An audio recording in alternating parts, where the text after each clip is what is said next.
ऐसे में आप को हम बता दें, एक बड़ा अपडेट आ रहा है राम मंदिर चढ़ावा चोरी मामले से जुड़ा हुआ। करुणेश, अनुकल्प मिश्रा और लवकुश मिश्रा के रिमांड को पुलिस ने मांगा है। अयोध्या पुलिस ने 7 दिन की रिमांड मांगी है और कल दोपहर 12 बजे इस पर सुनवाई होनी है। तो 3 आरोपियों की रिमांड पुलिस ने मांगी है।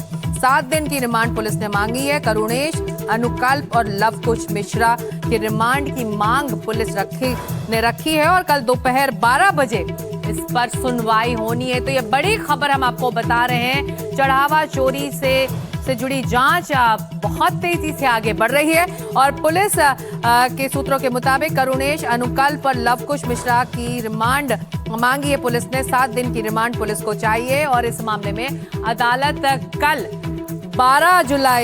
12 बजे माफ कीजिएगा सुनवाई करेगी। मुकेश हमारे साथ लगातार बने हुए हैं।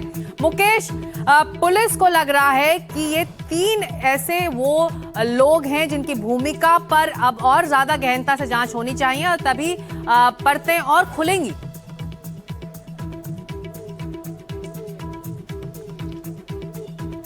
देखिए सकता बिल्कुल बेसिकली पुलिस ने कल जेल में जाकर 5 आरोपियों से 5 घंटे तक पूछताछ की थी और उसके बाद पुलिस को कुछ इनपुट मिले हैं। आरोपियों की और संपत्तियों के बारे में जानकारी मिली है।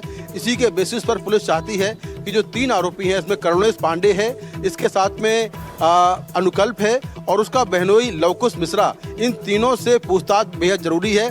पुलिस ने कोर्ट में 7 दिन की पुलिस रिमांड मांगी है। पुलिस चाहती है कि इनकी कस्टोडियल इंटेरोगेशन हो, क्योंकि ऐसे बहुत सारे फैक्ट्स हैं जो ये छिपा रहे हैं, तो उसको लेकर पुलिस को पूछताछ करनी है और जो प्रॉपर्टियां हैं उनकी जांच करनी है। इसीलिए पुलिस ने 7 दिन की रिमांड अयोध्या की कोर्ट में मांगी है। अभी इस मामले पर कल 12 बजे सुनवाई होगी और 12 बजे सुनवाई के बाद कोर्ट तय करेगा कि आरोपियों को पुलिस रिमांड पर भेजा जाए या नहीं।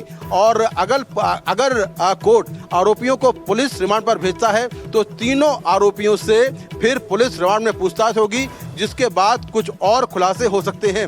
वहीं पुलिस ने सभी आरोपियों के मोबाइल फोन जब्त कर लिए हैं और मोबाइल फोन फॉरेंसिक जांच के लिए भेजे हैं। फॉरेंसिक जांच में साफ होगा कि आरोपियों ने क्या अपने मोबाइल से कुछ डेटा डिलीट किया है, वो क्या चैट करते थे, फोन में ऐसे क्या सबूत हैं जो कि मंदिर चोरी से कनेक्ट हैं। उसको लेकर कई एक तरफ जहां तेजी से जांच आगे बढ़ रही है, वहीं ट्रस्ट की बैठक चल रही है जिसमें कई बड़े फैसले होने हैं। रणवीर लगातार इस बैठक पर नजर रखे हुए हैं। रणवीर, इस ट्रस्ट के स्वरूप को बदलने पर भी चर्चा हो रही है। इस ट्रस्ट की अगुवाई करने वाले जो चेहरे हैं जिन्होंने इस्तीफा दे दिया, उनकी जगह कौन लेगा, इस पर भी चर्चा होनी है। आपके सूत्र क्या बता रहे हैं, क्या बड़े बदलाव हो सकते हैं और 5:30 बजे के स्टेटमेंट में क्या ये सब बाहर आ जाएगा आज?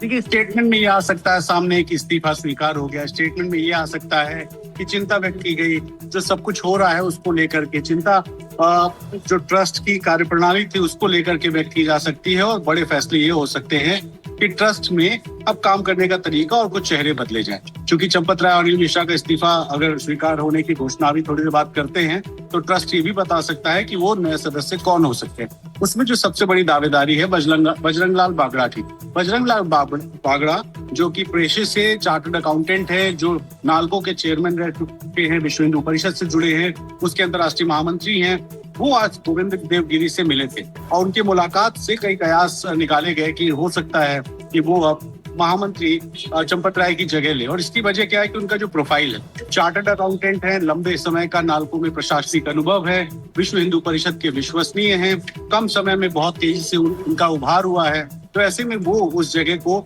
रिप्लेस कर सकते हैं। दूसरा नाम नीरज दिनौरिया का। ये जो नाम है, ये बजरंग दल के राष्ट्रीय संयोजक है।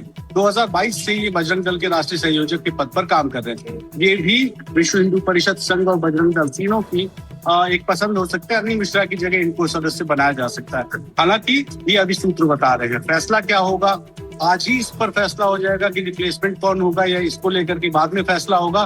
बहुत सारी सवाल हैं जो हमें भी नहीं पता, सूत्र बता रहे हैं। उन सूत्रों के आधार पे हम ये मान रहे हैं कि ऐसा हो सकता है।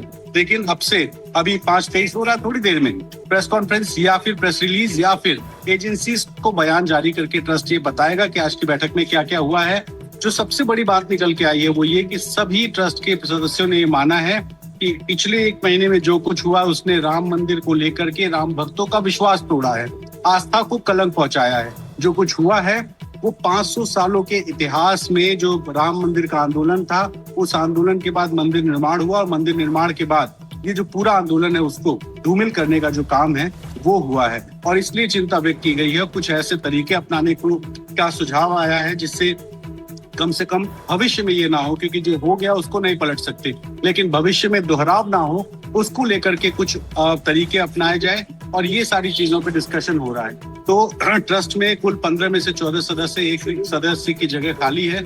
14 में से 3 अधिकारी हैं।